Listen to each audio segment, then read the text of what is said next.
Hindi na sila pinaghihinalaan ni na RJ. Magkakaroon pa sila ng pera mula sa ibibigay ni na RJ bilang kapalit ni Lolo Pepe.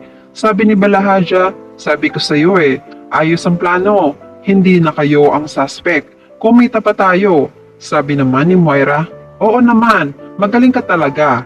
Ikaw na. Sabi naman ni Balahaja, oh ma'am, basta ang hatian natin 70% ang akin dito. Sabi ni Moira, lugi nga ako dyan Sabi naman ni Balahaja, ma'am, ako naman ang nakaisip nito Sabi naman ni Moira, basta, siguraduhin mong hindi ako sasabit dyan Sabi naman ng lalaki, ma'am, hindi baguhan ang kausap nyo. Tanong ni Moira, paano, ibabalik ba natin si Tanda? Paano yung sikreto namin? Sabi ni Balahaja, madam, kaya nga mas malaki ang cut ko Hindi nyo na po problemahin si Tanda. Ako na ang bahala doon. Hindi niya masasabi ang sikreto nyo. Bago magtapos ang usapan, sabi ni Moira, siguraduhin mo napangiti siya, ngiting tagumpay. Samantala malakas ang kutob ni Harry na may nangyayaring masama kay Lynette dahil sa kapirasong papel na may nakasulat na help. Binalikan niya agad ang bahay ng tatay niya. Nakarating na si Harry sa bahay. May nakita siyang isang sasakyan na hindi naman pamilyar sa kanya. Ito na nga, may ibang tao na nga sa loob ng bahay. Tinalon niya ulit ang bakod para makapasok siya sa loob. Palibhasa sa bahay ito ng tatay niya kaya alam niya ang mga pasikot-sikot dito. Pinuksan niya ang sliding door sa kitchen. Tinatawag niya ng mahina ang pangalan ni Lynette. Kinuha niya muna ang vase bilang pangdepensa niya. Naramdaman niyang may pababa sa hagdan at nagtago muna siya. Nakita ni Harry ang isang lalaking nakamaskara. Umalis ito parang papunta sa kusina. Dali-daling umakyat si Harry sa itaas at hinanap si Lynette. Samantala, nasa kwarto si Lynette kung saan andito ang mga gamit ni Annalyn. Nag-aaway sila ng lalaki dahil pinakikialaman ang uniform ni Annalyn at inaamoy. Nababastusan si Lynette kaya inagaw niya. Nasampal niya ang lalaki pero nagalit sa kanya ang lalaki. Pinagbantaan na siya. Sabi ng lalaki, namimihasa ka na Mukha lang ako mabait pero wag mo ako sasagarin. Baka hindi ka na makita ng pamilya mo.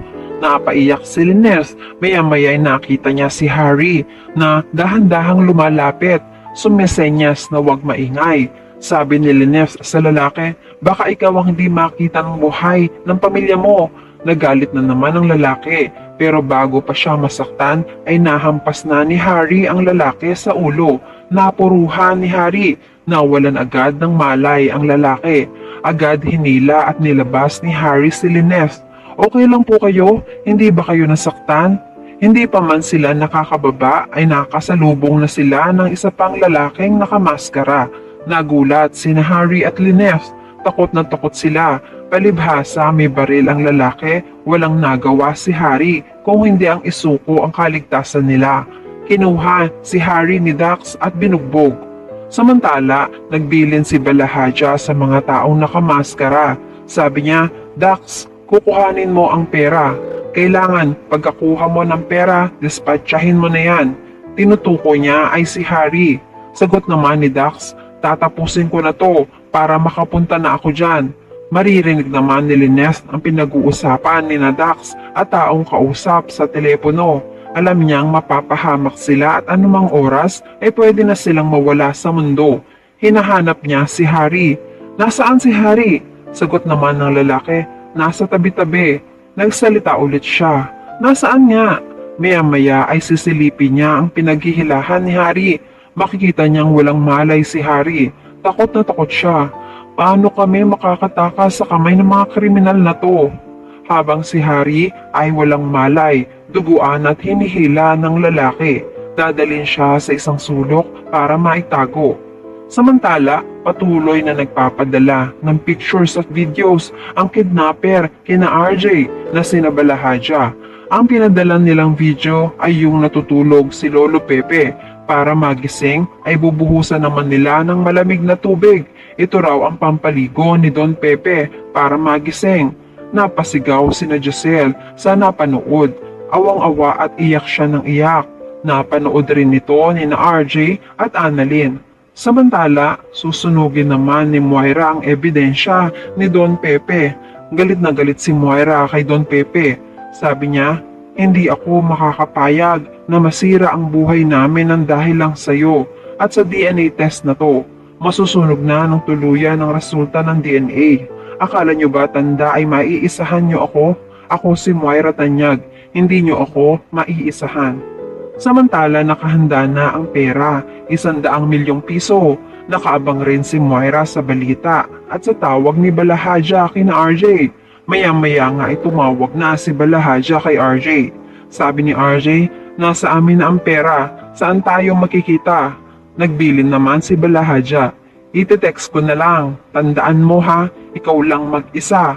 Kapag niloko mo kami, sa susunod, sa sarili niyang dugo maliligo ang tatay mo.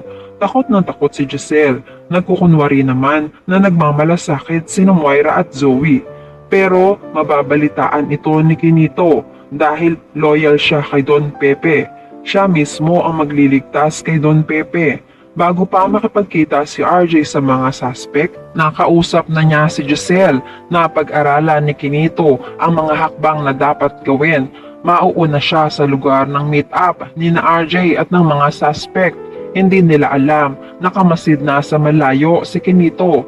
Pagkakuha ng pera ay susundan ni Kinito ang kotse ng mga suspect hanggang sa matatagpuan na niya ang kinaroroonan ni Don Pepe. Sa malayo ay makikita siya ni Don Pepe. Mag-iingat siya na buhayan na ng pag-asa si Don Pepe. Malakas na ang loob niya dahil may tao nang magliligtas sa kanya. Sabi niya sa sarili niya, Kinito, bakit ang tagal mo? Sumenyas naman si Kinito nang huwag kang maingay. Don Pepe, ililigtas kita. At yan ang mga pakakaabangan natin sa abot kamay na pangarap. Kung gusto nyo ng mga ganitong klase ng kwento, please like this video and please subscribe to my channel.